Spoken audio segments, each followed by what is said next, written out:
তোষামোদ নয়, ক্ষমতাকে প্রশ্ন করাই গণমাধ্যমের কাজ। শাসক ও শোষক শ্রেণীর জবাবদিহিতা নিশ্চিত করে জনগণের স্বার্থ রক্ষায় কাজ করেন সংবাদকর্মীরা। আমরা প্রশ্ন করতে চাই আপনার হয়ে, জানাতে চাই আপনি যা জানতে চান। আমন্ত্রণ গ্লোবাল টেলিভিশনের টকশো প্রশ্নগুলো সহজ অনুষ্ঠানে। আমি নাজমুল আশরাফ। এই অনুষ্ঠানে আমরা চলমান নানা ঘটনার তথ্য এবং সংশ্লিষ্ট ব্যক্তিদের বক্তব্য নিয়ে আলোচনা করি। অতিথিদের কাছে জানতে চাই সেসব তথ্য এবং বক্তব্যের প্রতিক্রিয়া ও বিশ্লেষণ। আজ আমরা আলোচনা করব নতুন প্রজন্মের রাজনীতি নিয়ে। আমরা জানি বাংলাদেশে বহু বছর ধরে আমরা শুনে আসছি নতুন প্রজন্ম, তরুণ প্রজন্ম, মেধাবী প্রজন্ম তারা রাজনীতিতে খুব একটা আগ্রহী না। প্রচলিত রাজনীতির ব্যাপারে তাদের চরম বিতৃষ্ণা আছে, এক কথায় যদি বলা যায়। কিন্তু আমরা এই 5ই অগাস্টের গণ অভ্যুত্থানের পরে সেই গণ অভ্যুত্থানের নেতৃত্বদানকারী যে তরুণরা তারা নিজেরাই রাজনৈতিক দল গঠন করেছেন। নতুন রাজনীতি, নতুন বাংলাদেশ গড়ার কথা তারা বলছেন। আরও অনেক দাবি দেওয়া তাদের আছে। একই সাথে অন্যান্য আরও অনেক দল আছে যাদের মধ্য থেকে তরুণরা রাজনীতিতে আগ্রহী হচ্ছে।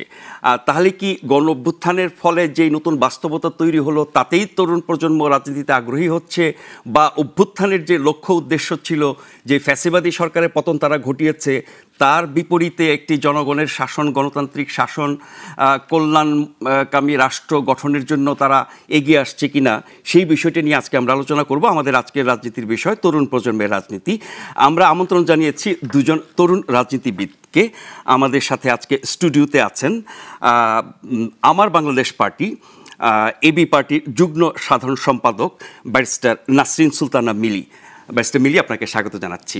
একই সাথে আমাদের সাথে আছেন সদ্য গঠিত নতুন দল, যারা অভ্যুত্থানের মূল শক্তি, তারা একটি নতুন দল গঠন করেছেন, জাতীয় নাগরিক পার্টি। সেই দলের যুগ্ম মুখ্য সংগঠক জনাব SM শাহরিয়ার। জনাব শাহরিয়ার, আপনাকেও আমন্ত্রণ জানাচ্ছি।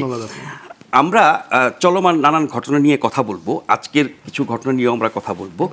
তার আগে আমি আপনাদের দুজনের কাছ থেকে জানতে চাইবো, প্রথমে ব্যারিস্টার মিলি, যেটি বলছিলাম অনেক বছর ধরে আমরা শুনে আসছি যে তরুণরা, মেধাবীরা, নতুন প্রজন্ম রাজনীতি বিমুখ, তারা রাজনীতি চায় না, করতে চায় না। এখন আমরা ব্যাপকভাবে অংশগ্রহণ দেখছি। আপনি এই প্রজন্মের একজন হিসেবে, তরুণ মেধাবী হিসেবে রাজনীতিতে আসার সিদ্ধান্ত কেন নিলেন? ধন্যবাদ প্রথমেই তরুণ মেধাবী বলার জন্য। এটা এখনো পর্যন্ত প্রমাণ করতে পেরেছি কিনা জানি না, কিন্তু আমাদের রাজনীতিতে আসার সিদ্ধান্তটা এখন নয়। আমাদের জার্নি শুরু হয়েছে আমার বাংলাদেশ পার্টির সাথেই 2020-এ। তুলনামূলক নতুন। এটা আসলে আমি আমার রিয়েলিটিটা বলি। আমরা যারা ওয়েস্ট এডুকেটেড, আমরা যখন বাইরে গিয়েছি, পড়েছি, আমরা কিন্তু দেখেছি যে ওরা এবং আমাদের মধ্যে মেধা এবং ক্যাপাবিলিটিতে খুব বেশি কিন্তু ডিফারেন্স নাই। আমরা একই ক্লাসে পড়ছি, আমি কিন্তু ওদের থেকে ভালো রেজাল্টও করছি, কিন্তু আমরা আমাদের সরকার অথবা আমাদের রাষ্ট্রের কাছ থেকে যেটা প্রাপ্য, যেটা ওরা পায় কল্যাণ রাষ্ট্র হিসেবে, আমরা কিন্তু পাচ্ছি না। কেন পাচ্ছি না এই জায়গা কিন্তু আমাদেরকে ভাবাতো। তো এই জায়গাগুলো নিয়ে যখন আমরা অনেকেই এরকম ইন্টারন্যাশনাল স্টুডেন্টরা বসে কথা বলতাম, তখন একটা পর্যায়ে কিন্তু আমাদের মধ্যে এটা মানে অনুধাবন হয় যে আমাদের যে এখন চলমান রাজনৈতিক যে দলগুলো আছে অথবা যেই সিলসিলাটা আছে, সেটা দিয়ে কিন্তু আমরা যেটা অ্যাচিভ করতে চাচ্ছি, একটা কল্যাণ রাষ্ট্র, পলিসি বেসড পলিটিক্স ইস্যু ধরে, সেই জিনিসটা আসলে পাওয়া সম্ভব নয়। তখনই কিন্তু আমরা অনেক কনসালটেন্সির পরে আমরা একটা নতুন প্ল্যাটফর্ম লঞ্চ করি 2019-এ, এবং 2020-এ সে প্ল্যাটফর্ম থেকে একটা দল লঞ্চ করি, যেটার মূল প্রতিপাদ্যটা ছিল সাম্য, মানবিক মর্যাদা এবং সামাজিক সুবিচার। আপনার যখন ইকুইটি অ্যান্ড সোশ্যাল জাস্টিস থাকবে এবং আপনার একজন মানুষের মানবিক মর্যাদাটা থাকবে, তখন কিন্তু এগুলাই ব্যবহার করে কিন্তু ডেমোক্রেসি উইথ ডেমোক্রেসি আপনি একটা সমাজকে কিন্তু, যেটাকে আমরা বলি যে ইকুইটেবল সমাজ হিসেবে গড়ে তুলতে পারবেন এবং একটা কল্যাণ রাষ্ট্র পাবেন, যেখানে আপনার নাগরিকরা নাগরিক হিসেবে ট্রিটেড হবে এবং নাগরিকরা তাদের অধিকারের ব্যাপারে সচেতন হবে। আমরা যখন প্রথম রাজনীতি শুরু করি তখন আমরা দেখেছিলাম যে এই ফ্যাসিস্ট রেজিম এমনভাবে নাগরিকদেরকে দমন পীড়ন করছিল যে তারা যে তাদের অধিকারের, মিনিমাম অধিকারের ব্যাপারটুকু বলবে সেই ব্যাপার বলতোও না, এবং তাদের কি অধিকার সেটার ব্যাপারে তারা সচেতন জানতো না। তো ওই জায়গা থেকে কিন্তু আমাদের যে, কারণ আপনার যে ট্র্যাডিশনাল রাজনৈতিক দল কিন্তু এগুলোর ব্যাপারে কোনো কথা বলে না, খালি কে ও খারাপ তাই আমি ভালো, কিন্তু কেন ওনারা ভালো সেই জায়গা কিন্তু তারা কখনোই ক্লিয়ার করে নাই। তো এই জায়গা থেকে আমাদের আমার রাজনীতিতে আসা। এখন যে উপযোগী পরিবেশ হয়েছে তার আগেই আপনার দল এবং আপনি রাজনীতিতে এসেছেন, তখন এই পরিবেশটা ছিল না। যেই চ্যালেঞ্জগুলো ছিল প্রচলিত রাজনীতির, সেটাকে মাথায় রেখেই কি রাজনীতির সিদ্ধান্ত?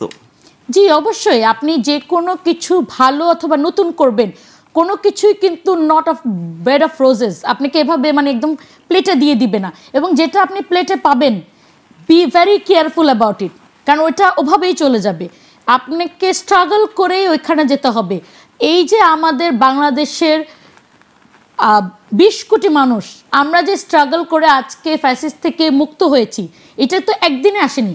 এই স্ট্রাগল থেকে এসেছে দেখে কিন্তু প্রত্যেকটা লোকের ভিতরে কিন্তু একটা আলাদা রিয়েলাইজেশন এসেছে, এবং নিজের কান্ট্রিকে, নিজের দেশকে ওনিং করার একটা আপনার দেখবেন ফেনোমেনন চলে এসেছে মানুষের ভিতরে। তারা তাদের মানে কান্ট্রিকে ওন করে। যখন আমাদের সীমান্তে সমস্যা হচ্ছিল, বিডিআরের সাথে দাঁড়িয়ে লোকাল লোকজন দেখেন সীমান্ত পাহারা দিচ্ছিল, এটাকে বলে ওনিং।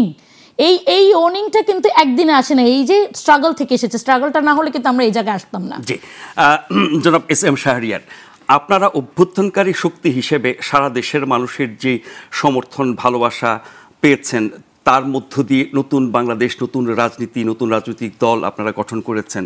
অনেক চ্যালেঞ্জে যাচ্ছে, পুরনো রাজনীতির সাথে অনেক বিরোধ আপনাদের চলছে, সেই আলোচনায় পরে আসি। আপনি কি শুধুমাত্র অভ্যুত্থানে যুক্ত থাকার কারণে বা উপযোগী পরিবেশের কারণে রাজনীতিতে এসেছেন, নাকি রাজনৈতিক অঙ্গীকার আপনার ছিল, হয়তো সেটি দেরিতে শুরু হয়েছে? কোন প্রেক্ষাপটে আপনার রাজনীতিতে আসা? জি, ধন্যবাদ আপনাকে। দেখেন, আমাদের জার্নিটা অনেক পুরোনো। আমি 2015 সালে যখন প্রাইভেট বিশ্ববিদ্যালয়ের স্টুডেন্ট, তখন নো ভ্যাট মুভমেন্ট দিয়ে ব্যক্তিগতভাবে আমার জার্নি শুরু, এবং আমাদের সমসাময়িক অনেকের জার্নিটাই সেখান থেকে শুরু।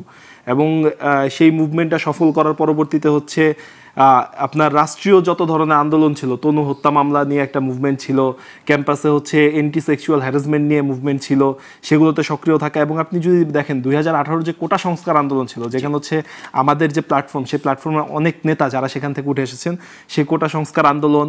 এবং সবচেয়ে বড় নিয়ামক ভূমিকা যেটা রেখেছে 2018 সালের নিরাপদ সড়ক আন্দোলন। আপনি যদি খুব সূক্ষ্মভাবে দেখেন, 2018 নিরাপদ সড়ক আন্দোলনে কলেজের এবং স্কুলের শিক্ষার্থীদের উপর যেভাবে চরম আকারে হামলা করা হয় ছাত্রলীগের গুন্ডাদের দিয়ে এবং পুলিশদেরকে দিয়ে, এবং যেভাবে তাদেরকে নিপীড়ন করা হয়, সেই ক্ষোভটা যে প্রজন্মের মধ্যে ছিল, সেই প্রজন্মই কিন্তু 2024 এসে যখন তারা বিশ্ববিদ্যালয় পর্যায়ে আসে এবং তারা মানে আরও ক্যাপেবল হয়ে ওঠে, তখন কিন্তু তার চূড়ান্ত বিস্ফোরণটা আমরা 2024 দেখতে পাই। এবং আমরা মানে আমার ব্যক্তিগত জার্নির কথা যদি বলি, আমি কিন্তু এই জার্নির মধ্যে দিয়ে, তার মানে এন্টি ফ্যাসিজম একটা জার্নির মধ্যে দিয়ে আমরা অলওয়েজ ছিলাম, আমরা সবসময় ছিলাম। এবং আপনি যদি লক্ষ্য করেন 2024 যে নির্বাচন, সেই নির্বাচনকে হচ্ছে যখন বিএনপির পক্ষ থেকে বলা হচ্ছিল যে তারা একটি অবাধ, সুষ্ঠু, নিরপেক্ষ নির্বাচন চায়, তারা তত্ত্বাবধায়ক সরকার চায়, তখন কিন্তু আমাদের তরুণ প্রজন্ম থেকে আমরা আলোচনা তুলেছিলাম বিভিন্ন প্ল্যাটফর্ম থেকে, যে দেখেন আওয়ামী লীগ 2023 এসে যে পর্যায়ে দাঁড়িয়েছে, এই পর্যায়ে আওয়ামী লীগকে শুধুমাত্র একটি নিয়মতান্ত্রিক নির্বাচন দিয়ে বিদায় করা সম্ভব না, কারণ আওয়ামী লীগের সেই অবস্থানটি নেই। আওয়ামী লীগকে যদি আমরা বিতাড়িত করতে চাই, অবশ্যই একটি গণ অভ্যুত্থান প্রয়োজন। এবং আমাদের সেই আলোচনাগুলোকে তখন তাত্ত্বিক আলোচনা বলা হয়েছে, এবং বিএনপিকে অনেক সময় বলা হয়েছে আমরা গণতন্ত্রের বিরোধিতা, যে বক্তব্য আমরা এখনো শুনতে পাচ্ছি। ঠিক আছে, আলটিমেটলি 2024 জুলাই এবং আগস্ট মাসে কিন্তু আমরা দেখলাম যে আওয়ামী লীগকে বিদায় করার জন্য একটি গণ অভ্যুত্থানেরই প্রয়োজন হলো। শুরুটা কিন্তু গণ অভ্যুত্থানের লক্ষ্যে শুরু হয় নাই। এই দেখেন, গণ অভ্যুত্থান হচ্ছে একটি স্পার্ক থেকে হয়, গণ অভ্যুত্থান কখনো পরিকল্পনা করে হয় না। আপনি 69-এর গণ অভ্যুত্থান দেখেন, আপনি 90-এর গণ আন্দোলন দেখেন, কোনো কিছুই হচ্ছে পরিকল্পনা মাফিক হয় না। গণ অভ্যুত্থানের শুরুটাই হয় হচ্ছে ভিন্ন কোনো একটা কারণে, তারপর একটি স্পার্ক আসে, এটার মধ্যে অনেকগুলো নিয়ামক কাজ করে, বহু বছরের পুঞ্জীভূত ক্ষোভ কাজ করে, তার সমন্বয়ে পরবর্তীতে এটি গণ অভ্যুত্থানের পরিবেশ তৈরি হয়, যার কারণে সাধারণ মানুষ রাস্তায় নেমে আসে। এর আন্দোলনগুলোতে আমরা দেখিনি সাধারণ মানুষকে, শুধু রাজনৈতিক কর্মীরা রাস্তায় ছিল। এই যে সাধারণ মানুষের অংশগ্রহণ, সেই অংশগ্রহণের মধ্যে দিয়ে গণ অভ্যুত্থান সফল হয়। এবং আমরা যে এন্টি ফ্যাসিজম যে জার্নির মধ্যে দিয়ে ছিলাম, সেই জার্নির মধ্যে দিয়ে আমরা মনে করি যে আমাদের এন্টি ফ্যাসিজমের যে জার্নিটা, সেটি এখনো শেষ হয়নি। অর্থাৎ শুধুমাত্র গণ অভ্যুত্থানের অংশ হওয়ার কারণে আমাদের রাজনীতিতে আসে না। তার মানে একটা দীর্ঘ প্রক্রিয়া, সেটি আপনার ছাত্র জীবন বা বিভিন্ন সময়ের যে আন্দোলনগুলোর সাথে যুক্ত থাকার মধ্য দিয়ে সেটি এসেছে। ফলে এখন হঠাৎ করে উপযোগী পরিবেশ মনে করে রাজনীতি এসেছেন সেরকম না। কিন্তু আপনার দলের তো মানে প্রায় সবাই বলা যেতে পারে তরুণ বয়সের দিক থেকে, তাদের সবারই কি এই ধরনের পাস্ট আছে, নাকি একেবারে ফ্রেশ অনেকে আপনাদের সাথে যুক্ত হচ্ছে? ফ্রেশ হয়তো অনেকে যুক্ত হচ্ছেন, কিন্তু আপনি যদি নেতৃত্ব স্থানীয় দেখেন, নেতৃত্ব স্থানীয় সবারই একটা দীর্ঘ জার্নি আছে, এবং অন্তত 2018 থেকে ম্যাক্সিমামের জার্নিটা শুরু কোটা সংস্কার আন্দোলনের মধ্য দিয়ে। এবং এখন যে শুধু উপযুক্ত পরিবেশে এসেছে বলেই আপনার এই আলোচনাটার সাথে কিছুটা আমার দ্বিমত, কারণ এখনো বাংলাদেশের রাজনীতিতে তরুণদের রাজনীতি করার মতো উপযুক্ত পরিবেশ আসে নাই। বরং আমরা মনে করি আমাদের যে এন্টি ফ্যাসিজম যে আমাদের মুভমেন্টই ছিল, আমাদের যে অবস্থানটি ছিল, সেই এন্টি ফ্যাসিজমের বাংলাদেশ অর্থাৎ ফ্যাসিজম বিরোধী বাংলাদেশকে আমরা এখন পর্যন্ত বাংলাদেশের রাজনীতিকে সেখানে নিয়ে আসতে পারি নাই। এই কারণেই আমাদের এই নতুন রাজনৈতিক দলের যাত্রা শুরু এখান থেকে, যে আমরা এই ফ্যাসিবাদী ব্যবস্থার বিলোপ, কারণ এই ব্যবস্থার বিলোপ ব্যতীত আগামীকালকে আপনি যাকেই প্রধানমন্ত্রী করেন না কেন তার হাসিনা হয়ে উঠতে খুব বেশি দিন সময় লাগবে না। এবং সেই লড়াইটিকে চলমান রাখার জন্য শুধুমাত্র উপযুক্ত পরিবেশ না, উপযুক্ত পরিবেশ এখনো বাংলাদেশের তরুণদের জন্য তৈরি হয়নি, বরং সেই লড়াইটিকে জারি রাখার জন্য এবং সেই যে আমাদের অভিষ্ট লক্ষ্য ফ্যাসিবাদ বিরোধী বাংলাদেশ প্রতিষ্ঠায় গণমানুষের গণতান্ত্রিক যে সংবিধান, সেই সংবিধানটি অর্জনের জন্যই আমাদের রাজনৈতিক দলের যে দলটি সেটিকে নিয়ে আসা হয়েছে, এবং আমাদের রাজনীতিতে সক্রিয়ভাবে অংশগ্রহণ এবং সেই লড়াইটিকে চলমান রাখার মধ্য দিয়ে আমরা আশা রাখি যে আমরা আমাদের অভিষ্ট লক্ষ্যে পৌঁছাবো। জি, ছোট করে শুনবো, আপনার কি মনে হয় যে অনুকূল পরিবেশ তৈরি হয়েছে তরুণদের রাজনীতিতে আসার জন্য ব্যাপক হারে? আমি তো মনে করি মানে যদি কেউ আমাদের মতো অ্যাটলিস্ট আমাদের মতো ফ্যাসিস্ট আমলে রাজনীতি করতো, তার কাছে তো এখন মানে মোটামুটি স্বর্গ মনে হবে। কারণ একেবারে নতুন যারা আসবে তাদের জন্য হয়তো অনেক বেশি অনুকূল, অনেক অনেক অবশ্যই, কারণ মানুষের মাইন্ডসেটও কিন্তু অনেক অনুকূল। আমরা যখন এসেছি তখন মানুষের বাড়ি প্রথমতই আমাদেরকে যেটা ফেস করতে হয়েছে যে 47টা রাজনৈতিক দলের ভাত নেই, আপনারা এসে আবার কি করবেন। মানে তখন তো 47 to 48 রেজিস্টার্ড রাজনৈতিক দল ছিল, ঠিক আছে, মেইন 2-3টাই আমরা নাম জানি, বাট 48 মেইন রেজিস্টার্ড, তো 48টার যদি ভাত না থাকে আপনার ভাত কোথা থেকে আসবে? তো সেই জায়গা থেকে কিন্তু সাধারণ মানুষের একটা কিন্তু যে মানসিক যে অবস্থানটা এটাও কিন্তু চেঞ্জ হয়ে আসছে না। মানুষ কিন্তু নতুন মুখ দেখতে চাচ্ছে, মানুষ নতুনদের কথা শুনতে চাচ্ছে এবং বৃহৎ আকারে সাড়া দিচ্ছে। আপনি এই আগে একটা ফ্যাসিস্ট আমলে এই সাড়া দেওয়ার প্রমাণটা কোথায় দেখছি আমরা? এই প্রমাণটা আমি বলছি যে ফ্যাসিস্ট আমলে আপনি একটা নতুন প্ল্যাটফর্ম অথবা রাজনৈতিক দল যদি খোলার ঘোষণা দেন, কয়জন মানুষকে আপনি পাবেন, কয়টা টিভি চ্যানেলকে পাবেন, কয়জন রিপোর্টারকে পাবেন যে ওখানে গিয়েছে। আমরা তো খুলেছি, আমরা তো জানি আমাদের কি স্ট্রাগলের মধ্যে দিয়ে যেতে হতো। একটা আমাদের যে রাজনৈতিক প্রোগ্রামগুলো একটা রিপোর্ট করানোতে আমাদের কত কষ্ট হতো, কারণ বিভিন্ন জায়গা থেকে আমাদেরকে পরে ফোন দিত যে আমাদের তো এই জায়গা থেকে মানা আছে। আপনারা জানেন, সবাই জানেন যে কোন কোন জায়গা থেকে এই বাধাগুলো আসতো। সেই জিনিসগুলো তো এখন একেবারেই বলতে গেলে নেই। এবং আপনি গণমানুষ যেভাবে মানে আপনি কি ফ্যাসিস্ট আমলে কোনোদিন মানিক মিয়া অ্যাভিনিউ বন্ধ করে এভাবে করে একটা রাজনৈতিক দলের আত্মপ্রকাশ করতে পারতেন? হয়তোবা না, হয়তোবা না, আমরা জানি পারতেন না, বিকজ আমরা তো এই জায়গা থেকে এসেছি। আমরা আমাদের এটা নির্ভর করে সরকারের সাথে সম্পর্কটা কেমন।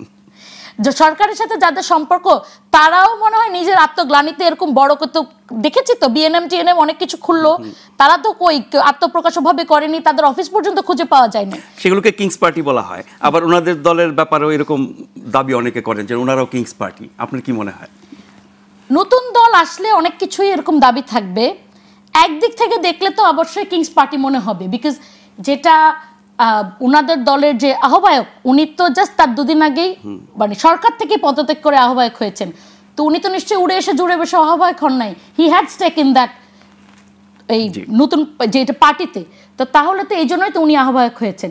আবার যদি আরেক দিক থেকে দেখেন, বাংলাদেশে বহু কিংস পার্টি আছে, সুতরাং কেঁচো করতে সাপ বের করার দরকার নেই। আমাদেরকে এখানে দেখতে হবে যে কিংস পার্টি হওয়াটা দোষের না, জনসমর্থন পাওয়াটা হচ্ছে ব্যাপার।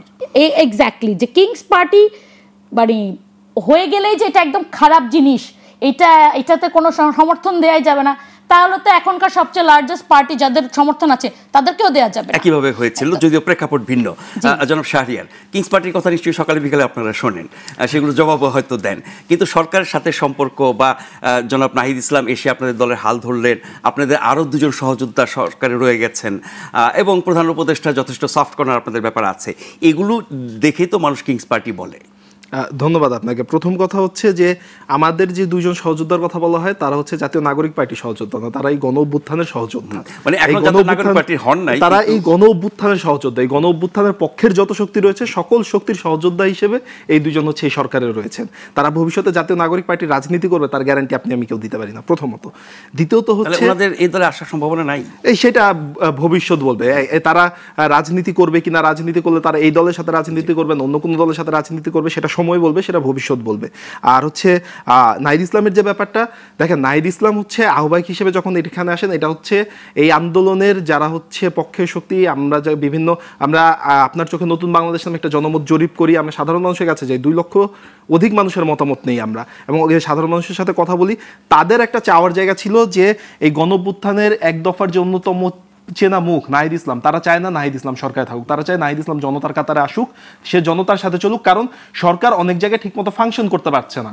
তারা চায় যে নাহিদ ইসলাম জনগণের সাথে এসে জনগণের যে দায় ও দরদের রাজনীতি, সেই রাজনীতির সাথে তাদের সাথে করুক।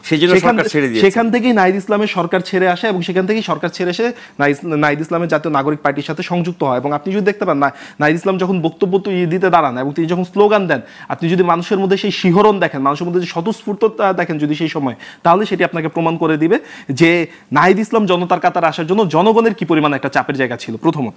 দ্বিতীয়ত, কিংস পার্টি বলার একটা রিজন যেটা হচ্ছে, প্রধান উপদেষ্টা হচ্ছে তরুণদের রাজনীতির প্রতি তার একটি সহমর্মিতার জায়গা আছে, একটি সহযোগিতার জায়গা আছে, কিন্তু শুধু স্পেসিফিক আপনার হচ্ছে এনসিপির প্রতি হচ্ছে তার কোনো ধরনের সহযোগিতা কিংবা সহমর্মিতা এরকম পরে হয়েছে, কিন্তু আপনাদের মানে এই অভ্যুত্থানকারী শক্তির প্রতি ওনার সমর্থন তো প্রকাশ্যে, সেটি তো অবশ্যই এই অভ্যুত্থানের রাজনীতি করার ব্যাপারে উনি তো অবশ্যই এই ব্যাপারে অনুপ্রাণিত করেন যে তরুণরা রাজনীতি করুক, এই অভ্যুত্থানের শক্তিরা রাজনীতি করুক। এটি হচ্ছে উনার হচ্ছে যেটা চাওয়া, যে আসলে উনার নিজের একটা 3-0 পলিসি আছে যেটা বিশ্বে অনেক পরিচিত। উনি চান যে তরুণরা সকল ক্ষেত্রে, ক্লাইমেট এর ক্ষেত্রে ফাইট করুক, তরুণরা হচ্ছে পলিটিক্সে ফাইট করুক, এটা উনার নিজস্ব একটা চাওয়ার জায়গা। সেই জায়গা থেকে মানে উনার এই প্রত্যাশাটাই কি আপনারা পূরণ করছেন?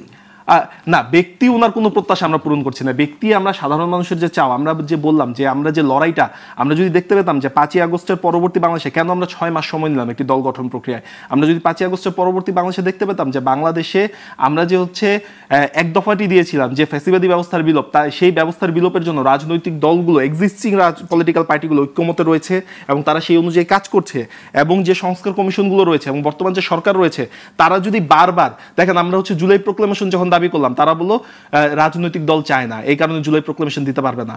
আমরা যখন স্থানীয় সরকার নির্বাচনের আগে কথা বলি, আমরা যখন ডাকসু নির্বাচনের কথা বলি, বলে রাজনৈতিক দলগুলো চায় না। আমরা যখন তাদের কাছে সংস্কারের কথা বলি, বিচারের কথা বলি, তারা বলে রাজনৈতিক দলগুলো চায় না, রাজনৈতিক দলগুলো নাকি শুধু নির্বাচনই চায়। তাই আমরা পরীক্ষা দিতে এসেছি যে এবার আমরাও রাজনৈতিক দল বিচার চায় কিনা, এবার আমরা জনমানুষকে সাথে নিয়ে সেটা প্রমাণ করতে চাই। রাজনৈতিক দল সংস্কার চায় কিনা সেটি আমরা প্রমাণ করতে চাই।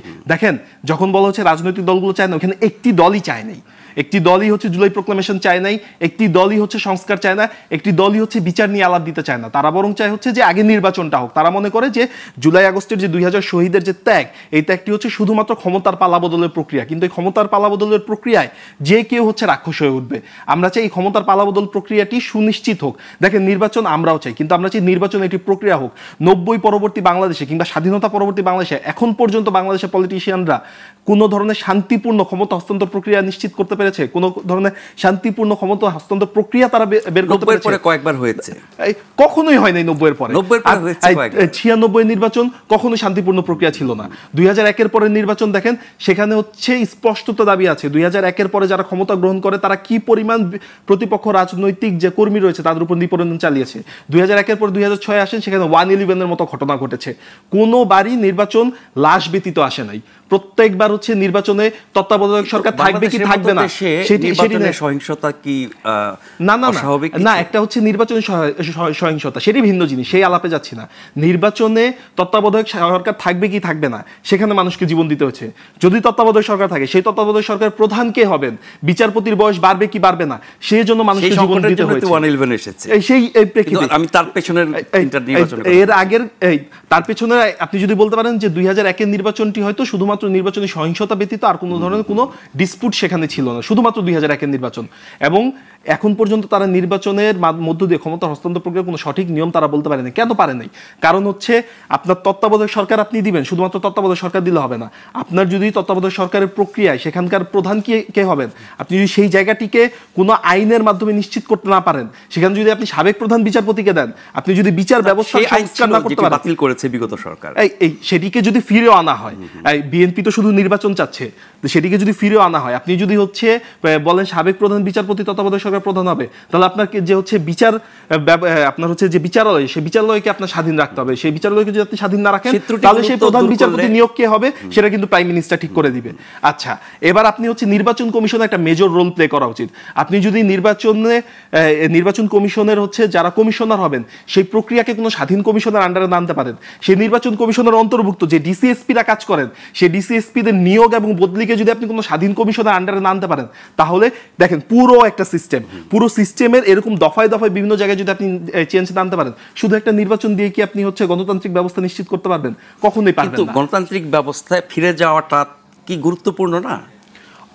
বাংলাদেশ অগণতান্ত্রিক প্রক্রিয়া রয়েছে। বাংলাদেশ যদি অগণতান্ত্রিক প্রক্রিয়ায় আজকে থাকতো, আজকে এখানে বসে আপনি অন্তত আমাদের দুইজনকে এখানে অতিথি করতে পারতেন না, প্রথম কথা। দ্বিতীয়ত, এইখানে অকপটে সরকারের যেভাবে সমালোচনা হচ্ছে, প্রতিদিন ঢাকার রাস্তায় যে পরিমাণ আন্দোলন হচ্ছে, কিংবা যেভাবে স্বাধীনভাবে সংবাদ মাধ্যমগুলো সংবাদ প্রকাশ করছে, যেভাবে আমাদেরকে সমালোচনা করা হচ্ছে, প্লাস অন্যান্য পার্টিগুলোকে সমালোচনা করা হচ্ছে, এগুলোর কোনোটাই প্র্যাকটিস হতো না। তার মানে ডেমোক্রেসি শুধুমাত্র ইলেকশন না, ডেমোক্রেসি অনেক বড় একটা জায়গা। ইলেকশন হচ্ছে নির্বাচিত সরকারের মাধ্যমে সেই অধিকার নিশ্চিত করা যায়। আমি তাহলে আলাপটা শেষ করে আপনার নির্বাচিত সরকার জায়গা আসি। এই ডেমোক্রেসি অনেক বড় একটা জায়গা, তার মধ্যে নির্বাচন হচ্ছে ওয়ান অফ দ্য এলিমেন্ট, যেটি ক্ষমতা হস্তান্তরের একটি প্রক্রিয়া। আর হচ্ছে আপনি যে আলোচনাটিতে নিয়ে আসলেন, যে কি যেন বলেন লাস্টে, না আমি বলছি অনির্বাচিত সরকারের অধীনেও অধিকার নিশ্চিত করা যায়, সেটা বলতে চাচ্ছেন আপনি? দেখেন, অনির্বাচিত সরকারের অধীনে অধিকার নিশ্চিত করা যায় না। ব্যাপারটা হচ্ছে যে সাধারণ মানুষের, জনগণের সরকার কিনা, জনগণের সরকারের উপর অবশ্যই অধিকারটি নিশ্চিত করা যায়। এবং এই সরকারকে যদি শুধু আপনি অনির্বাচিত সরকার বলেন, কাগজে কলমে নির্বাচিত 2014 পরে 5 বছরের সরকার আমরা দেখেছি, 2018 পরে নির্বাচন দেখেছি। না না, কাগজে কলমে নির্বাচিত সরকার ছিল। তো আপনি তো কাগজ দিয়ে কোনোদিন ওই সরকারকে অনির্বাচিত বলতে ছিল না সবার কাছে। এর জন্যই বলছি যে সরকার নির্বাচিত নাকি অনির্বাচিত, তার চেয়ে বড় কথা হচ্ছে সরকারের ম্যান্ডেট আছে কিনা জনগণের কাছে, সরকারের দায়বদ্ধতা আছে কিনা জনগণের কাছে। 7 মাস আগের ম্যান্ডেট আর এখনকার ম্যান্ডেট এক কিনা, সেই আলোচনা আপনার কাছ থেকে শুনবো, আপনার কাছেও জানবো। তার আগে আমরা একটা ছোট্ট বিরতি নিচ্ছি, আশা করছি ফিরে এসে আপনাদের সাথেই পাবো। আমরা তরুণ প্রজন্মের রাজনীতি এবং সমসাময়িক বিষয় এর মধ্যে ঢুকে পড়েছি। বিরতির পরে আমরা এই মুহূর্তে যে বিষয়গুলো নিয়ে আলোচনা, নির্বাচন, সংস্কার, সাবেক প্রধানমন্ত্রী সহ অন্য অনেকের বিচার, এই প্রক্রিয়াগুলো নিয়ে বিতর্ক হচ্ছে, আমরা সেই বিষয়ে কথা বলবো। আশা করছি ফিরে এসে আপনাদের সাথেই পাবো।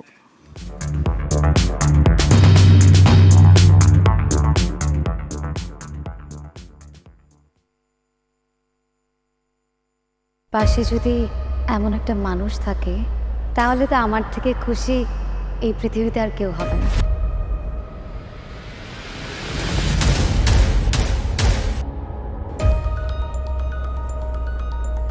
কারণ দেখতে চাও নেশা হচ্ছে দুনিয়ার সবচেয়ে থেকে ভয়ঙ্কর নেশা। আমি তো তোমরা না দেখে বেশি দিন থাকতে পারিনি। আমিও না ঠিকভাবে খাওয়া দাওয়া করতে পারি না, জানো। রাতে ঘুম আসে না, কোনো কাজ মন দিয়েও করতে পারি না। আমি জানি তুমি আমার ছাড়া বেশি দিন থাকতে পারবো না, এই জন্য তো চলে আসছে।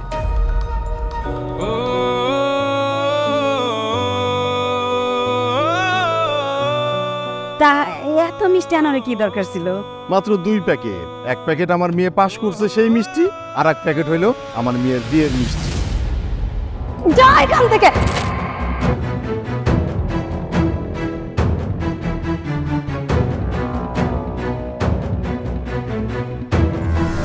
জানি না তোমার সাথে আর আমার কখনো দেখা হবে কিনা। এই বিল্ডিংগুলোর মালিক না জানি কত টাকার মালিক, আমার কি কখনো এত টাকা হবে? শুকনা কিনতে পাওয়া যায়, এটা খুঁজে নিতে হয়।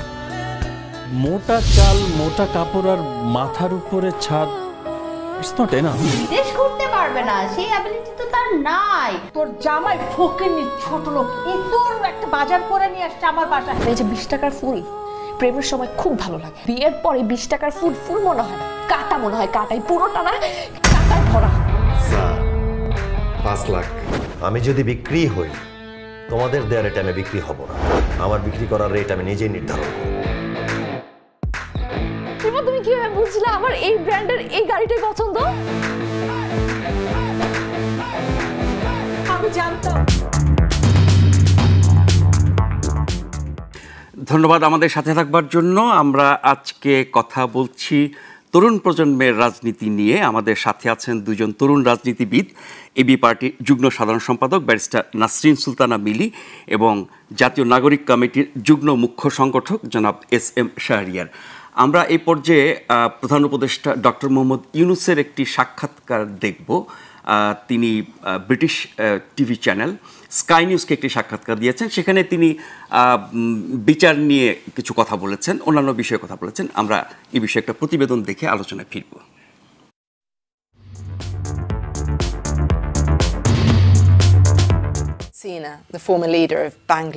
দক্ষিণ এশিয়ায় স্কাই নিউজের প্রতিনিধি কর্ডেলিয়া লিঞ্চিকে এবার সাক্ষাৎকার দিলেন প্রধান উপদেষ্টা।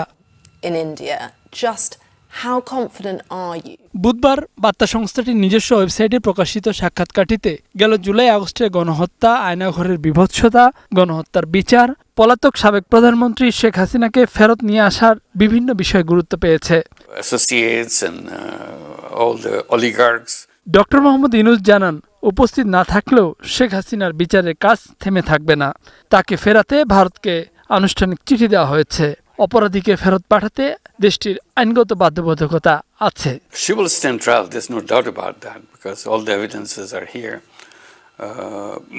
But she's not physically present in Bangladesh. So the question is, can we make her present in Bangladesh? That depends on India and also international law guiding all this system, how it works.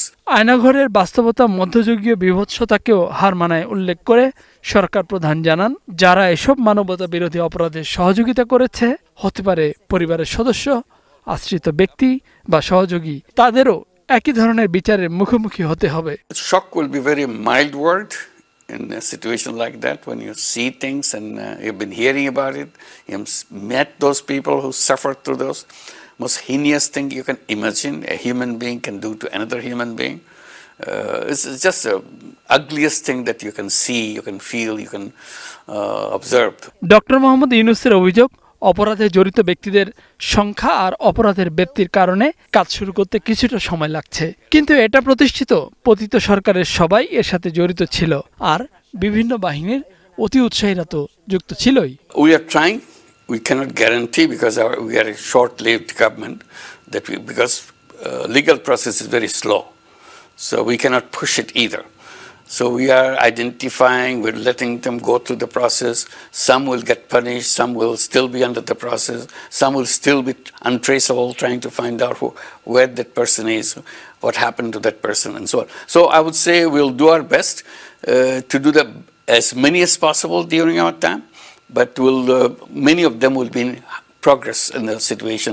They didn't get the punishment yet, but they are going through the process. সাক্ষাৎকারের প্রধান উপদেষ্টা আরও জানান, মিয়ানমারের নতুন কর্তৃপক্ষের সাথে যোগাযোগ করা হয়েছে।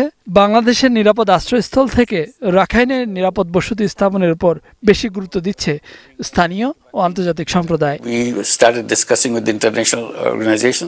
Mohammad Nurun Nabi, global television, Dhaka. Barrister Nasrin Sultana Mili, একজন আইনজীবী হিসেবে বিচারের অগ্রগতি এখন পর্যন্ত যেটুকু দেখছেন বা যেটুকু প্রত্যাশা করেছেন, তার মধ্যে কি কোনো তফাৎ আছে, বা আপনি কি সন্তুষ্ট এই অগ্রগতিতে? প্রত্যাশার সাথে প্রাপ্তির কিছুটা তফাৎ আছে, এবং এটা আমার মনে হয় this is what's called reality check, থাকবেই। বাট যেটা হলো যে এখন গতি কিছুটা কিন্তু আমাদের গতি পেয়েছে। আমরা প্রথম 3-4 মাস আমরা যারা আইন নিয়ে কাজ করি, হয়তো জনগণের চোখ ওদিকে না থাকলেও ফর ডে ওয়ান আমাদের কিন্তু চোখ ওদিকে ছিল। আমরা কিন্তু দেখেছি যে অথবা আমরা যে চিফ প্রসিকিউটরের কার্যালয় থেকে যেই কথাগুলো বলা হচ্ছিল যে তাদেরকে হেল্প করা হচ্ছে না, তাদেরকে এনাফ রিসোর্সেস দেওয়া হচ্ছে না। তো আপনি যখন এনাফ রিসোর্সেস দিবেন না, এটা তো একটা কেস আমি জানি যে সে খুন করেছে, কিন্তু বিয়ন্ড রিজনেবল ডাউট স্টাবলিশ করা কিন্তু একটা অনেক টিডিয়াস এবং লং প্রসেস। কিন্তু এই প্রসেসটাতে অনেকগুলা মানে জাস্টিস এনশিওর করা।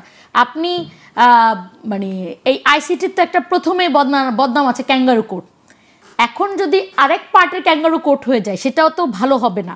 সুতরাং আপনি যেটা বলেন যে জাস্টিস মানে ক্যাঙ্গারু কোর্ট না হয়ে জাস্টিস এনশিওর করতে হলে কিন্তু ওই লম্বা প্রসেস দিয়ে যেতে হবে, যেইটা আমরা বলেছিলাম যে যুদ্ধ অপরাধের মামলাগুলা যে জুডিশিয়াল প্রসেস ডিউ প্রসেসটা ফলো করেনি, সেই দোষে যেন এটা দোষী না হয়, তার কারণে কিন্তু এই লম্বা প্রসেসটা ফলো করা। এই জন্য প্রসেসটাও খুব লম্বা আমরা জানি। তার উপরে হলো যে এনাফ রিসোর্সেস না থাকলে জিনিসটা আরও লম্বা হয়ে যায়। তো এখন কিছুটা গতি পেয়েছে, বাট আমি মনে করি যদি আরও রিসোর্সেস দেওয়া হয় আমরা আরো দ্রুত এবং আমাদের যে প্রত্যাশার জায়গাটা যে আরো দ্রুত এবং ভিজিবল জাস্টিস। আরেকটা ব্যাপার আমরা বারবার বলি, আমরা যখন বিভিন্ন সময় ইউএন অথবা যাদের অংশীজনদের সাথে মিটিংয়ে বসি, যে ভিজিবল জাস্টিস বলে একটা কথা আছে। মানুষ কিন্তু আপনার জাস্টিসটা হতে দেখতে চায়। আপনি খালি বললেন হচ্ছে, not only justice done, justice seem to সিনও হতে হবে, কারণ মানুষের ওই যে ক্লোজারটা লাগবে। এখানে অনেক ভিকটিম আছে, কিন্তু আমরা শুধু 1400 যে জুলাইয়ের যাদের আছে তাদের কথা বলছি, আমরা কিন্তু এই 16 বছরের হাজার হাজার ভিকটিমদেরকে ভুলে যাচ্ছি। কিন্তু এটা ভুলে গেলে হবে না, এখানে অনেক ভিকটিমদের কষ্ট, কান্না এবং অনেক দুঃখ দুর্দশা আছে। এই মানবিক একটা যে বিপর্যয় হয়েছে, সেই বিপর্যয়ের একটা ভিজিবল জাস্টিস যদি তারা দেখতে না পায়, তাহলে কিন্তু তাদের কাছে মানে মনে হবে, সিম করবে যে এই গণঅভ্যুত্থানটা আসলে মানে কোনো রেজাল্ট বই আন নাই। সুতরাং ওই জায়গাটা এনশিওর করতে হলে ভিজিবল জাস্টিসে যেতে হবে, এবং ভিজিবল জাস্টিসে যেতে হলে এই এখন যে প্রসিডিওরটা হচ্ছে এইটাকে আরও ট্রান্সপারেন্ট, মানে ওপেন টু দ্য পাবলিক। আমরা বারবার এবি পার্টি থেকে বারবার বলে আসছি যে আপনারা দরকার হলে আমাদের সংসদ টিভি আছে, পার্লামেন্ট মানে সরাসরি প্রচার করার মতো, এরকম টিভিতে আপনারা ওপেন, যেটা আপনার প্রত্যেকদিন প্রসিডিওর হচ্ছে সেটাকে আপনারা লাইভ টেলিকাস্ট করেন। এবং আপনারা, আমি আজকে দেখলাম বিডিআর হত্যাকাণ্ডে পিলখানা কমিশন আপনার উইটনেস ওপেনলি চাচ্ছে, সবার মোবাইলে এসেছে আজকে, কালকে রাত 12:30 মনে হয় মেসেজটা আমার মোবাইলে এসেছে। এভাবে কিন্তু আপনারা ওপেনলি উইটনেস ডাকেন, যে এইরকম মানবতা বিরোধী কাজগুলোতে আপনার ওপেন উইটনেস ডাকেন এবং সেই উইটনেসদেরকে আপনি কথা বলার সুযোগ দেন। এই কথা বলার সুযোগটাও কিন্তু অনেকটা জাস্টিসের মতো এবং একটা ওষুধের মতো আরো বেশি ট্রান্সপারেন্সি চাচ্ছেন আপনি। ইন অ্যাবসেন্সিয়া বিচার হচ্ছে শেখ হাসিনা সহ আরো অনেকের যারা পালিয়ে গেছেন দেশের বাইরে। ইন অ্যাবসেন্সিয়া বিচার হতেই পারে, আইনে কোনো সমস্যা নাই, কিন্তু সেটার এক্সিকিউশনটা তো বেশি জরুরি। যারা অভ্যুত্থানে আত্মহতি দিয়েছেন বা 16 বছর যারা নানাভাবে নির্যাতন ভোগ করেছেন, তো ইন অ্যাবসেন্সিয়া বিচার হলো, রায় হলো, সেটার এক্সিকিউশন হলো না। বিকজ এক্সট্রাডিশন টিটি নিয়ে আমরা জানি কিছু জটিলতা আছে ভারতের সাথে। সেই ক্ষেত্রে আপনি সাধারণ মানুষ কতটা সন্তুষ্ট হবে যে ওনার অনুপস্থিতিতে বিচার হয়েছে, রায় ঘোষণা হয়েছে, কিন্তু সেটা কার্যকর করা যাচ্ছে না? এখানে এটা কিন্তু একটা মানে আপনাকে প্রথমে বুঝতে হবে যে তাকে তো সমন করলে সে যে চলে আসবে এরকম তো ব্যাপার না। তাই বলে কি বিচারটা চলবে না? চলতেই হবে এবং রায়টাও হতে হবে। রায়ের কিছু মানুষজনের ভিতরে একটা ক্ষোভ থাকবে, তাকে তো এক্সিকিউট করা হলো না, কিন্তু এটার কিন্তু কিছু সুদূর প্রসারী মানে রেজাল্ট আছে। কিন্তু এই যে যখন আপনার রায়টা হয়ে যাবে, অলরেডি রায় হওয়ার আগে মানুষের যে গণ অভ্যুত্থানে মানুষের যে ইমোশন, এটার কারণেই কিন্তু সে একমাত্র তার নিজস্ব মানে পার্সোনাল ফ্রেন্ড ছাড়া আর কোথাও তো জায়গা পায় নাই দুনিয়ার। তার তো প্রথমত এই যে ফ্লাইটটা ছিল হিন্দ এয়ারপোর্টে, এটা তো ছিল অনলি মানে স্টে ওভার লে ওভার ছিল 6 থেকে 7 ঘন্টার, আজকে সেটা 7 মাসে পরিণত হলো, কারণ তাকে কোনো দেশ আশ্রয় দেয়নি। তা আপনার যখন এই রায়টা হয়ে যাবে কনক্রিট, তখন যখন একটা জাজমেন্ট থাকবে, তখন তো আপনি সে কোথাও দুনিয়ার কোনো আদালতে, দুনিয়ার কোনো দেশে এইটার পরে সে কোথাও আশ্রয় পাবে না, সে কোথাও যে দাঁড়াতে পারবে না। তো এইটা কিন্তু খুব জরুরি। পেয়েছে সেখানে তো থাকতে পারবে, সেখানে আসলে কি সে কি খুব আপনি কি মানে ওপেন পাবলিকে সে কি থাকতে পারছে? সেখানেও কিন্তু এসেনশিয়ালি একটা বন্দির মধ্যে তাকে থাকতে হচ্ছে, কারণ তার যে লাইফ থ্রেটটা। তো ওই তাকে যদি ওই দেশ ফেরত নাও দেয়, এটা তো একটা আসলে কূটনৈতিক চ্যানেলের ব্যাপার। এখানে তো আমরা আইনজীবী অথবা সাধারণ মানুষ হিসেবে মন্তব্য করে তো লাভ নেই। জি, বিচার ব্যাপারে প্রধান উপদেষ্টা আরেকটি কথা বলেছেন, যেহেতু তার সরকার স্বল্পমেয়াদী, ফলে স্বল্পমেয়াদী সরকারের আমলে সব বিচার শেষ করা বা চূড়ান্ত পর্যায়ে যাওয়া হয়তো সম্ভব হবে না, কিন্তু এই প্রক্রিয়াটি চলমান থাকবে, সেটা তিনি প্রত্যাশা করছেন, অন্যেরাও তাই বলছেন। যদি এই সরকার উল্লেখযোগ্য মামলাগুলোর বা উল্লেখযোগ্য আসামি যারা মামলার তাদের বিচার শেষ করে যেতে না পারেন, সেক্ষেত্রে যখন অন্য সরকার আসবে, রাজনৈতিক পরিস্থিতি পাল্টে যাবে, সেক্ষেত্রে কি বিচার প্রক্রিয়া ব্যাহত হতে পারে? এখানে দুটা ব্যাপার আছে। একটা হলো তো যেটা প্রধান উপদেষ্টা বলেছেন, এটা তো একটা মানে উনি তো খুবই জ্ঞানী মানুষ, সে তার ট্রুথটা মানে ট্রুথ তো তিনি বলেছেন যে তার সরকারের আমলে একটা পর্যায়ে পৌঁছে যাবে, বাট শেষ তো হচ্ছে। হ্যাঁ, এটাই বললাম যে উনি যেহেতু একজন বুঝদার মানুষ, সে তার ট্রুথটা কিন্তু ওপেনলি পাবলিকের কাছে স্বীকার করে নিয়েছে যে এটা তো আসলে সম্ভব না প্রত্যেকটা জিনিসের বিচার করে যাওয়া। হাউএভার উনি যদি একটা প্রপার প্রসেস, আমরা বারবার বলি যেটা ডিউ প্রসেস যদি ডেভেলপ করে যান, যেটা একটা শক্ত জায়গায় মানে এবং আপনার এই বিচার প্রক্রিয়াটাকে ইন্ডিপেন্ডেন্ট করে যান, তখন তো তার গতিতে সে চলবে। এবং এমনভাবে যদি রেডি করে যেতে পারেন যে আরেকটা গভর্নমেন্ট এসেও এটাকে ইচ্ছা করলেই মানে আপনার উল্টে দিতে পারবে না, সেই প্রসেসটাকে রেডি করে দেয়া। আমার মনে হয় দেখেছি রাজনীতিতে ডিলে করা হয়, উল্টে দেওয়া হয় না, ডিলে করা হয়, নানান অজুহাতে মামলার গতি স্লথ হয়ে যায়। তা যদি পরের নির্বাচিত রাজনৈতিক সরকার যদি এটা করে থাকে তাহলে নিজের পায়ে নিজেই কুড়াল মারবে। কারণ কি, আপনার শেখ হাসিনাকে ধন্যবাদ দেওয়া উচিত। সে একটা বড় অংশ, বাংলাদেশের একটা বড় অংশকে খুবই রাজনৈতিক এবং অধিকার সচেতন করে রেখে গিয়েছে এই এই এই জুলাই অভ্যুত্থান এবং তার আগের যে চরম ফ্যাসিবাদের যে আমলটার মাধ্যমে। সুতরাং মানুষ কিন্তু আর মেনে নিবে না। আপনি এখন যদি নতুন রাজনৈতিক দল এসে এটাকে নিয়ে নয় ছয় করতে থাকে, মানুষ কিন্তু আবার জেগে উঠবে এবং এটার বিরুদ্ধে তখন আবার বিরুদ্ধে ব্যালট পড়বে। ফলে আমরা আশা করতে পারি যে এটা চলমান থাকবে এবং থাকা উচিত। জি, আমি জনাব শাহরিয়ার আপনাকে চাইতে চাই, আপনাদের দলের একজন শীর্ষ নেতা জনাব সার্জিস আলম তিনি গতকাল বলেছেন যে শেখ হাসিনাকে ফাঁসিতে ঝুলানোর আগ পর্যন্ত যাতে কেউ নির্বাচনের কথা ভুলেও না বলে, এটি নিয়ে নানান প্রতিক্রিয়া আলোচনা আছে। এই প্রক্রিয়া তো দীর্ঘ প্রক্রিয়ার ব্যাপার এবং স্বাভাবিকভাবেও এই ধরনের একটি মামলার বিচার শেষ হতে সর্বোচ্চ আদালত পর্যন্ত অনেক সময় লাগে। সেই পর্যন্ত তো আর এই সরকারও থাকবে না, সে পর্যন্ত নির্বাচনও বসে থাকবে না। এটি নিয়ে আমরা বিএনপির প্রতিক্রিয়া শুনেছি। আজকে আন্তর্জাতিক অপরাধ ট্রাইব্যুনালের যিনি চিফ প্রসিকিউটর জনাব মোহাম্মদ তাজুল ইসলাম, তিনিও রাজনৈতিক দলগুলোর প্রতি আহ্বান জানিয়েছেন চাপ তৈরি না করতে, বিচার প্রক্রিয়া যাতে সুষ্ঠুভাবে চলে, এটি একটি আইনি প্রক্রিয়া, তারা ন্যায় বিচার নিশ্চিত করতে চান।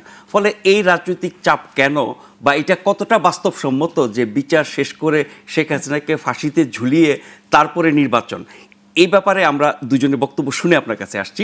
জনাব আমির খসরু মাহমুদ চৌধুরী বিএনপির স্থায়ী কমিটির সদস্য, তিনিও এটি নিয়ে কথা বলেছেন এবং জনাব তাজুল ইসলামও কথা বলেছেন। আমরা তাদের দুজনের বক্তব্যটা একটু শুনে আসি।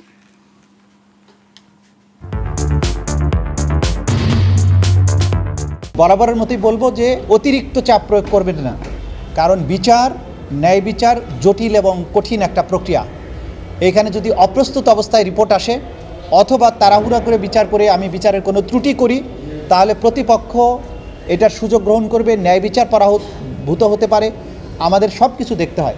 জনগণের বিচার চাওয়ার ব্যাপারে তারা চাইবেন দ্রুত, আমরা চাইব সুষ্ঠু নিরপেক্ষভাবে হওয়া, যতটুকু সময় দরকার ততটুকু সময় নেয়। হাসিনার আওয়ামী লীগের যারা দুঃশাসনের যত সবার বিচার হতে হবে, তাই না? হাসিনার তো বটেই। সুতরাং বিচারের সাথে নির্বাচনের কোনো সম্পর্ক আমরা তো দেখতে পাচ্ছি না এখানে। আমরা আজকে এটার জন্য হবে না নির্বাচন, কালকে আরেকটার জন্য হবে না, পরশু আরেকটার জন্য, কত কথাই তো শুনতেছি। এই সমস্ত কথাবার্তা বলে নির্বাচন ব্যবস্থা, গণতান্ত্রিক ব্যবস্থাকে পিছিয়ে নেওয়ার কোনো সুযোগ নেই। আপনারা কি চাপ তৈরি করছেন? জি, ধন্যবাদ আপনাকে। দেখেন, প্রসিকিউটর সাহেব নিজেই বললো যে জনগণ চাপেই দ্রুত, কারণ যার ঘা তার জলে বেশি। ঠিক আছে, তো জনগণ এই বিচার প্রক্রিয়াটা দ্রুতই চাবে এবং এই বিচারের নামে কিন্তু প্রহসন আমরা দেখেছি।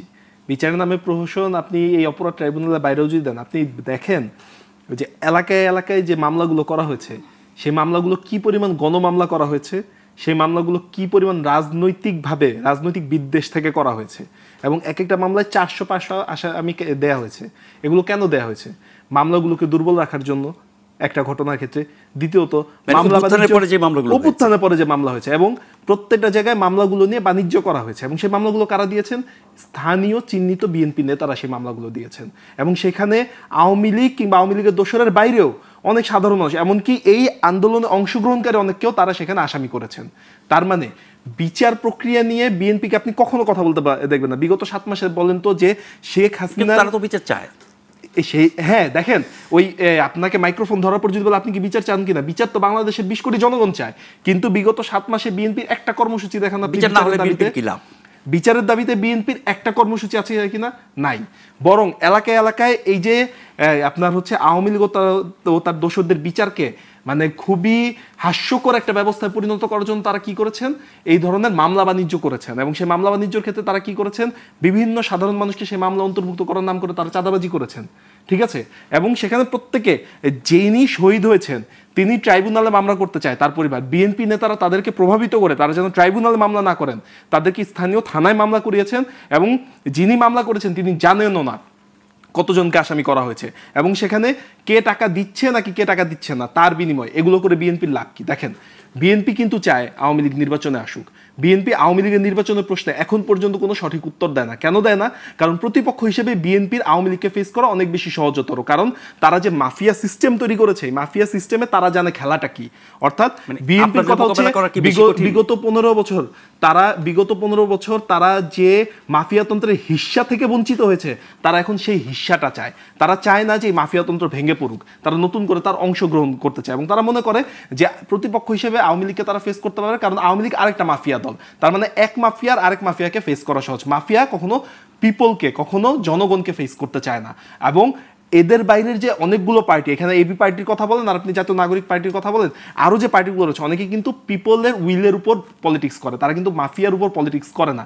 এই ধরনের শক্তিগুলোকে বিএনপি কিংবা আওয়ামী লীগের মতো দলগুলো ভয় পায়। এই কারণে বিচার প্রশ্নে দেখবেন বিএনপি এখন পর্যন্ত কোনো সঠিক উত্তর দেয় না। এবং বিএনপি যে বিচারকে নির্বাচনে সমতুল্য করে, প্যারালাল দাঁড় করায়, আমরা কখনো বিচারকে নির্বাচনে প্যারালাল দাঁড় করাই। তারা বলছে যে বিচারের জন্য নির্বাচন যাতে পিছিয়ে না যায়। অবশ্যই আপনি বিচার নিশ্চিত, আপনি যদি বিচার প্রক্রিয়া সঠিকভাবে নিশ্চিত না করতে পারেন, আপনি নির্বাচন প্রক্রিয়া শুরু করতে পারবেন না। কেন পারবেন না? আপনার হাসিনা 100 জন মানুষ নিয়ে পালিয়েছে, তার যে ডিসি, এসপি, তার এসআই, তার কনস্টেবল পর্যন্ত যারা সাধারণ মানুষের বুকে গুলি চালিয়েছে, আপনি এখন পর্যন্ত চিহ্নিত করতে পেরেছেন? এখন পর্যন্ত আপনি দেখেন, আমরা যদি 2000 শহীদের কথা বলি, এই 2000 শহীদকে হত্যার সাথে নিশ্চয়ই অন্তত 2000 পুলিশ জড়িত। অন্তত আপনি এখন পর্যন্ত বলেন তো কয়টা পুলিশের বিরুদ্ধে মামলা হয়েছে? এই ঘটনায় জড়িত থাকার কারণে কয়টা পুলিশের আপনার চাকরি গিয়েছে? তার মানে সাধারণ মানুষের বুকে যে পুলিশের গুলি করেছে তারা এখন পর্যন্ত পুলিশের চাকরিতে বহাল রয়েছে। অনেকের প্রমোশনও হয়েছে, অনেকের বদলিও হয়েছে। ঠিক আছে, তার মানে এই যে মানুষগুলো, এই যে অপরাধীগুলো কিন্তু এখন এই সিস্টেমে বিদ্যমান। আপনি বলুন তো, এই সিস্টেমের বিদ্যমান এই মানুষগুলো, আপনি তো নির্বাচন করতে গেলে এদেরকেই তো লাগবে, এদেরকে দিয়েই তো আপনি নিরাপত্তা ব্যবস্থা নিশ্চিত করবেন নির্বাচনের। আপনি কিভাবে আশা করেন তারা আপনাকে একটা ফেয়ার ইলেকশন দিবে? তাহলে আপনি নির্বাচনের প্রিমাইজ হিসেবে যখন আমরা বলি বিচার প্রক্রিয়াটিকে নিশ্চিত করতে হবে, বিচার নিশ্চিত করতে হবে, আপনি সেখানে বিরোধিতা কোন গ্রাউন্ডে করেন? তাদেরকে তো আপনার বিচারের আওতায় আনতে হবে প্রথমত। দ্বিতীয়ত, আপনার হচ্ছে প্রশাসনের বিভিন্ন অংশের যারা এই 15 বছরের ফ্যাসিজমের সাথে জড়িত এবং জুলাই আগস্টের গণহত্যার সাথে জড়িত, যে ইউনোরা গুলির নির্দেশ দিয়েছে, যে ডিসিরা গুলির নির্দেশ দিয়েছে, কিংবা বিভিন্ন হচ্ছে সচিবরা যারা এর সাথে প্রত্যক্ষভাবে জড়িত ছিল, বাংলাদেশকে যে হচ্ছে 15 বছর ধরে লুট করা হয়েছে, যে আমলারা তার সাথে জড়িত ছিল, এখন পর্যন্ত আপনি কয়জন আমলাকে এই ধরনের বিচারিক প্রক্রিয়ার অংশ হিসেবে তাদেরকে অন্তর্বর্তী সরকারের? আপনি অন্তর্বর্তী সরকারকে সেই দায়িত্ব পালনের জন্য চাপ দেন। এজন্য তো বললাম বিগত 7 মাসে বিএনপি এখন পর্যন্ত আপনার বিচারের দাবিতে বিএনপি কয়টি কর্মসূচি পালন করেছে? বিএনপি সকল কর্মসূচি নির্বাচন কেন্দ্রিক। 5ই আগস্টের একটা গণঅভ্যুত্থানের পর 7ই আগস্ট বিএনপি প্রথম যে কর্মসূচি পালন করে, সেই কর্মসূচি থেকে শুরু করে লাস্ট কর্মসূচি পর্যন্ত বিএনপি এখন পর্যন্ত যে ওয়ার্ডে কর্মী সভা করছে, প্রত্যেকটি কর্মসূচি হচ্ছে তাদের নির্বাচন কেন্দ্রিক কর্মসূচি। বিচারের কোনো কর্মসূচি নেই। তারা যদি বিচারের কর্মসূচিটিও প্যারালাল পালন করতো, আমরা ভাবতাম বিএনপি বিচার এবং নির্বাচন প্যারালাল চায়। বরং আমরা বিচার এবং নির্বাচন দুইটাই চাই। কারণ আমরা যেমন বিচারের কথা বলি, আমরা বলি অবশ্যই নির্বাচন। এইটা কি বাস্তবসম্মত? দেখেন, আপনি যখন বিচারের কথা তুলবেনই না, আপনি যদি একটা মন্তব্যকে শুধুমাত্র এক পাক্ষিক থেকে আপনি যদি হচ্ছে বিশ্লেষণ করেন, তাহলে সেই বিশ্লেষণটি সঠিক হবে না। কারণ আপনার অপরাপর যে রাজনৈতিক দলগুলো রয়েছে, তারা আপনাকে বিচারের কথা বলতেই দিতে চায় না। তারা নিজেরাও বিচারের কথা বলে না, আপনি বিচারের কথা বললেই বলে যে তারা বিচার চায় শুধুমাত্র নির্বাচনকে পিছিয়ে দেওয়ার জন্য। আমরা বরং আপনাকে দেখে বলি যে দেখেন, আমরা বিচার যেমন চাই, আমরাও চাই নির্বাচন। এখন পর্যন্ত পরবর্তী নির্বাচনটি যে গণপরিষদ নির্বাচন হওয়া উচিত, এবং গণপরিষদ নির্বাচন ও আইনসভা নির্বাচনটি কিভাবে একসাথে হতে পারে তার একটা প্রপার সলিউশন আমরা আপনাদেরকে দিয়েছি, তার একটা প্রপার সলিউশন আমরা সাধারণ মানুষকে দিয়েছি। কিন্তু বিএনপির বলেন তো, যে আগামী যে নির্বাচনে তারা কথা বলে, সেই নির্বাচনের প্রক্রিয়াটি কি হবে? বিএনপির কোনো সমাধান আছে? কোনো সমাধান নেই। সেই নির্বাচনের যে নির্বাচন কমিশনার আসবে, তারা কিভাবে নির্বাচিত হবেন? সেই নির্বাচনের সময় দায়িত্ব পালন করবে যে সরকার, তার প্রক্রিয়া কিরকম হবে? বিএনপির কোনো আলোচনা আছে? কোনো আলোচনা নেই।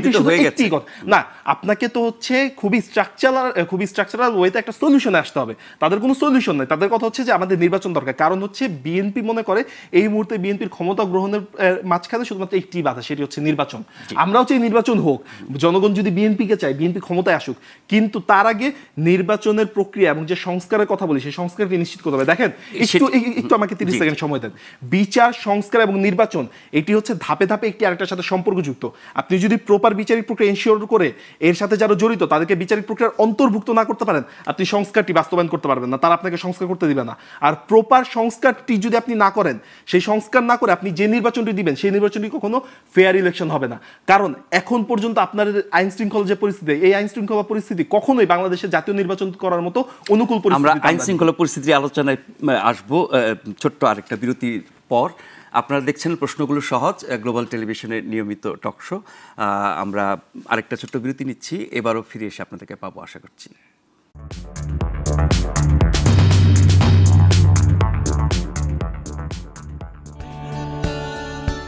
এই বিল্ডিংগুলোর মালিক না জানি কত টাকার মালিক, আমার কি কখনো এত টাকা হবে? সুখ না কিনতে পাওয়া যায়, এটা খুঁজে নিতে হয়। মোটা চাল, মোটা কাপড় আর মাথার উপরে ছাদ, ইটস নট এনাফ। বিদেশ ঘুরতে পারবে না, সেই অ্যাবিলিটি তো তার নাই। তোর জামাই ফকিনি ছোট লোক, তোর একটা বাজার করে নিয়ে আসছে আমার বাসায়। এই যে 20 টাকার ফুল প্রেমের সময় খুব ভালো লাগে, বিয়ের পরে 20 টাকার ফুল ফুল মনে হয় না, কাটা মনে হয়, কাটাই পুরোটা না, কাটাই ভরা। 5 লাখ। আমি যদি বিক্রি হই, তোমাদের দেওয়ার রেটে আমি বিক্রি হব না। আমার বিক্রি করার রেট আমি নিজেই নির্ধারণ করব। তুমি কিভাবে বুঝলে আমার এই ব্র্যান্ডের এই গাড়িটাই পছন্দ? আমি জানতাম আমার মেয়ে কখনোই ভুল করতে পারে না। আমার আগে ফুলের গন্ধ ভালো লাগতো, এখন লাগে না। আমারও এখন টাকার গন্ধ ছাড়া কিছুই ভালো লাগে। চলো তোমাকে একটা ডক্টর দেখাই। তুমি কি ভাবতেছেন পাগল হয়ে গেছি? জাস্ট নেশায় ধরছে, টাকার নেশা।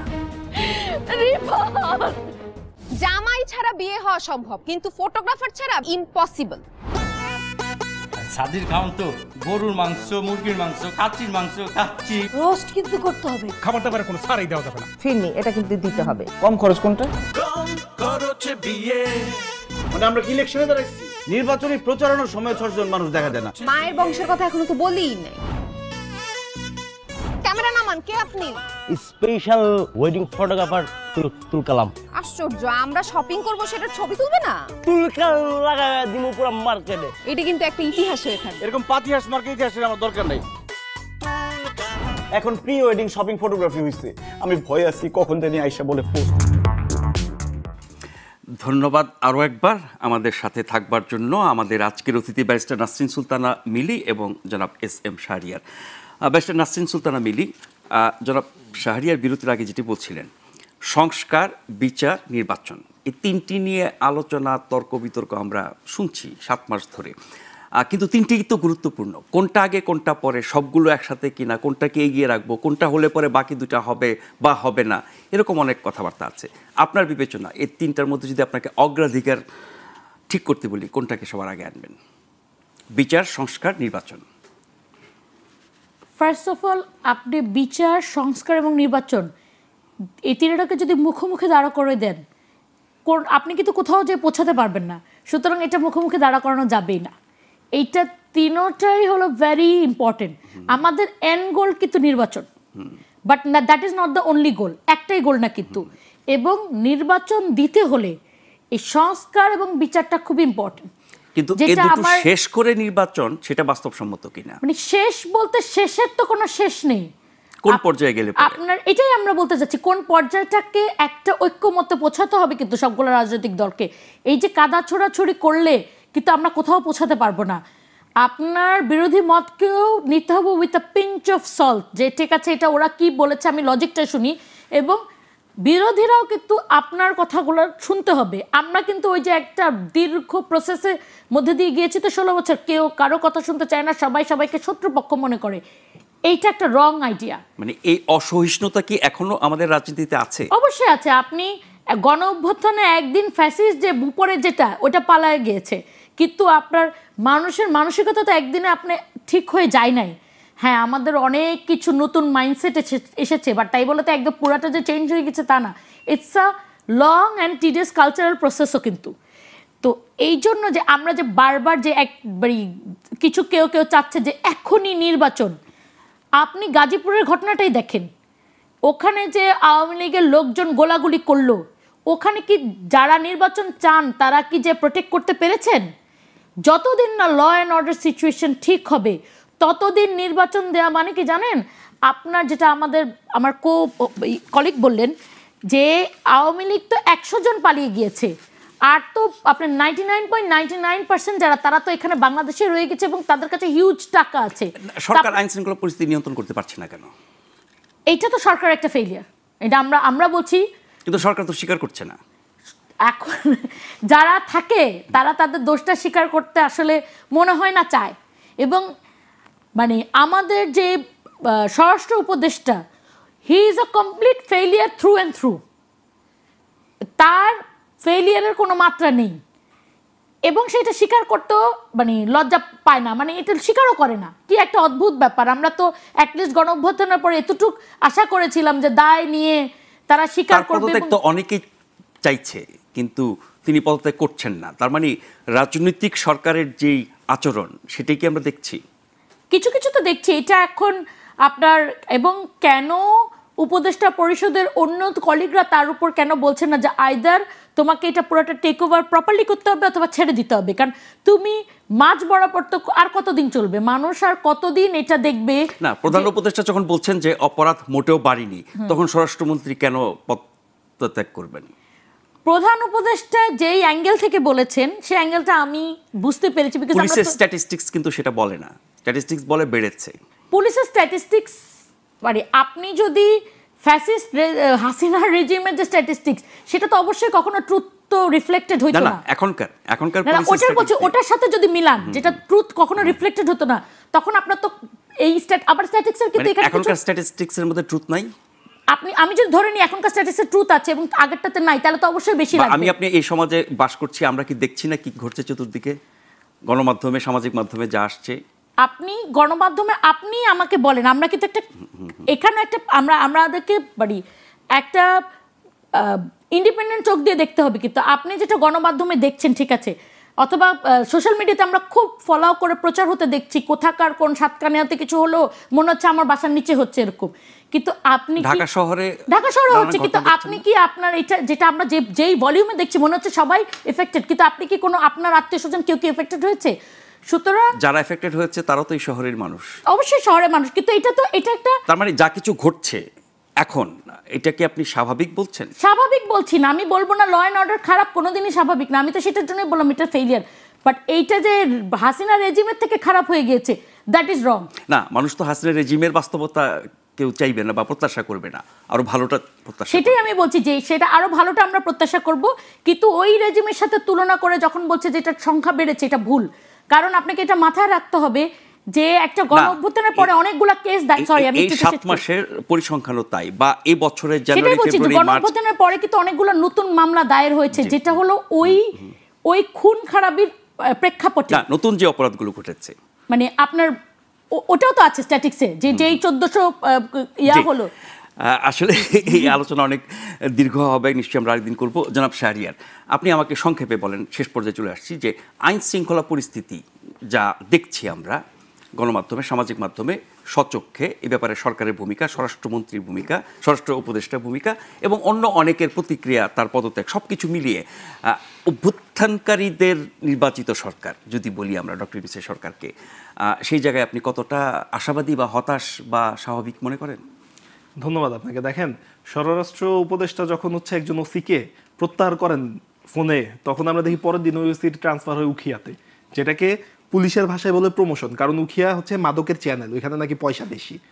স্বরাষ্ট্র উপদেষ্টা কতটুকু দুর্বল বুঝতে পারছেন? আপনার 5ই আগস্টের পরে যখন পিপিগুলো নিয়োগ হলো, বিএনপিপন্থী সাংবাদিকরা একচেটিয়া নিয়োগ পেল, তারপর যখন শীর্ষ সন্ত্রাসীদের জামিন হলো, তারা কেন সেখানে বিরোধিতা করলো না? শীর্ষ সন্ত্রাসীগুলো কেন বেরিয়ে আসলো? আচ্ছা, আপনি প্রত্যেকটা থানায় থানায় যান, বিএনপি তো নিজেকে বৃহৎ রাজনৈতিক দল মনে করে, সেই বৃহৎ রাজনৈতিক দলে তো ওয়ার্ড ইউনিট পর্যন্ত কমিটি আছে, লোক আছে। আপনি প্রত্যেকটা থানায় যান, ওসির পাশে একটা করে চেয়ার দেখবেন, হয় বিএনপির নেতা বসে, নয়তো যুব দলের নেতা বসে। তারা বসে কি করে? তারা বসে তাদের যে ইউনিট পর্যায়ে নেতারা ছিল, একটা ওসি যখন একটা এলাকায় যায়, তার কিন্তু এলাকা বুঝতে 6 মাস সময় লাগে। সে কিন্তু জানে না ওই এলাকায় মাদক ব্যবসা কে করে, ওই এলাকায় কিশোর গ্যাং কারা চালায়। তার দায়িত্ব কি ছিল? যে ওই পয়েন্টগুলোতে মাদক বিক্রি হয়, তারা মাদক ব্যবসার সাথে জড়িত, ওসিকে সহযোগিতা করা। বরং তারা ওসিদেরকে কি কাজে প্রভাবিত করলো, যে কোন কোন স্পটগুলোতে চাঁদাবাজি হয়, ওই চাঁদাবাজিগুলো আগে কারা নিয়ন্ত্রণ করতো, বিএনপির কে নিয়ন্ত্রণ করবে। আমরা অ্যানি ভাইয়ের মতো লোককে শুনি হালাল উপায়ে নাকি চাঁদাবাজির টাকা ভাগ করতে হবে, ঠিক আছে, তারা হচ্ছে চাঁদাবাজির ডিরেকশন দিল।